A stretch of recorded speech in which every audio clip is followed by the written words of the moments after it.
Hello everyone, welcome to my new blog. দেখো সন্ধে হতে না হতেই আমরা কিন্তু বেরিয়ে পড়েছি। আর দেখো বাইরে বেরিয়েই দেখছি বৃষ্টি পড়ছে, হালকা হালকা বৃষ্টি পড়ছিল। আর যাই হোক না কেন, আমরা ইভিনিংয়ে বেরোই আর মর্নিংয়ে বেরোই, যখনই বেরোচ্ছি না কেন তখনই দেখছি বৃষ্টি পড়ছে।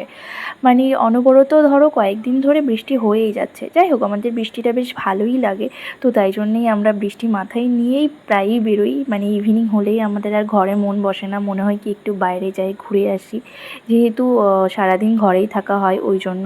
আর এখন তো তাও কয়েকদিন ধরে, 3-4 দিন ধরে দিদির চেক আপের জন্য প্রায়ই মর্নিংয়ের দিকে বেরোতে হচ্ছে, যেহেতু দিদির ডেলিভারির সময় চলে এসেছে খুব তাড়াতাড়ি, তো ওই জন্যই আমাদেরকে বেরোতে হচ্ছে প্রত্যেক দিন, কারণ ডক্টর অনেক চেক আপ দিচ্ছে, তো যার জন্যই বেরোতে হচ্ছে। যাই হোক, তো তারপরে দেখো আমরা একটু ইকো পার্কের পাশেই চলে আসলাম ঝিল পাড়ে যাবো বলে। আর ইকো পার্কে দেখো একটা গাড়ি পার্কিংয়ের জায়গাটা পুরো ফাঁকা, কোনো গাড়ি নেই। আর এই বৃষ্টির মধ্যে কারাই বা ঘুরতে যাবে, আর পার্কে তো এই বৃষ্টির মধ্যে ঘুরতে গিয়ে কোনো লাভও নেই, তাই না?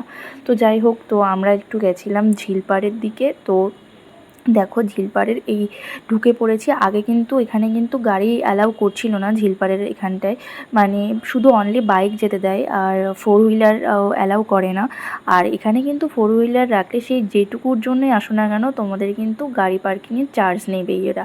সেই 1 ঘন্টা থাকো আর 10 মিনিট থাকো বা 5 মিনিট থাকো, 50 টাকা চার্জ নেবে। তো যাই হোক, আমরা এখানে একটুখানি, মানে আমাদের এই ঝিলপাড়টা বেশ ভালো লাগে। ঝিলপাড়ের এখানে এসে আমরা প্রায়ই আসি, আর এসে এখানটায় দাঁড়িয়ে থাকি। প্রচণ্ড হাওয়া, আর মানে কি বলে না, ঝিলের পাশে দাঁড়িয়ে থাকলে একটা আলাদাই শান্তি লাগে, মানে একটা অন্যরকম ফিলিংস হয়, বেশ ভালো লাগে। তো এখানে আমরা মাঝে মাঝেই আসি, আর এসে মানে এখান থেকেই আবার রাম মন্দিরে চলে যাই এখান থেকে বেরিয়ে। যাই হোক, এখন আর ওই সাইডটা দিয়ে বেরোতে দিচ্ছে না আমাদেরকে, এখান থেকে পুরো ব্যাক করেই বেরোতে হবে। তো এখানে দাঁড়িয়ে দাঁড়িয়ে দেখো কয়েকটা ভিডিও করছিলাম। আর দেখো আকাশটা পুরো মেঘ, আর তার সাথে হালকা হালকা বৃষ্টি পড়ছিল, মানে জাস্ট দারুণ লাগছিল। আর আমি তো এখানে দাঁড়িয়ে ভিডিও করে নিচ্ছিলাম কয়েকটা, আর তার সাথে কিছু ফটোও তুলছিলাম। আর এদিকে দিদি আর জয়দা মানে ওইদিকে দাঁড়িয়েছিল, কখনো দিদি ভিডিও করে দিচ্ছে আর কখনো জয়দা ভিডিও করে দিচ্ছে। যাই হোক, দিদির তো শরীরটা খুব একটা ভালো নেই, তো আমি এখানে আর খুব একটা বেশি ভিডিও করিও নি।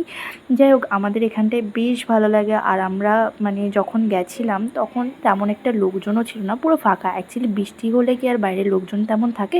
তো তাও তো দেখো ইভিনিংয়ের দিকে একটুখানি শুকনো শুকনো ভাব ছিল, মানে বৃষ্টি খুব কমই হয়েছে, দিনের বেলায় বৃষ্টি হয়েছে, আর ইভিনিংয়ে একটু হালকা হালকা 1 ফোঁটা পড়ছিল। যাই হোক, তারপরে দেখো এখান থেকে বেরিয়ে যাব রাম মন্দির। কিন্তু রাম মন্দির যাওয়ার আগে এখানেই বেশ কিছুক্ষণ সময় কাটালাম, কারণ এখানটায় বড্ড ভালো লাগে, মানে খুবই সুন্দর একটা জায়গা।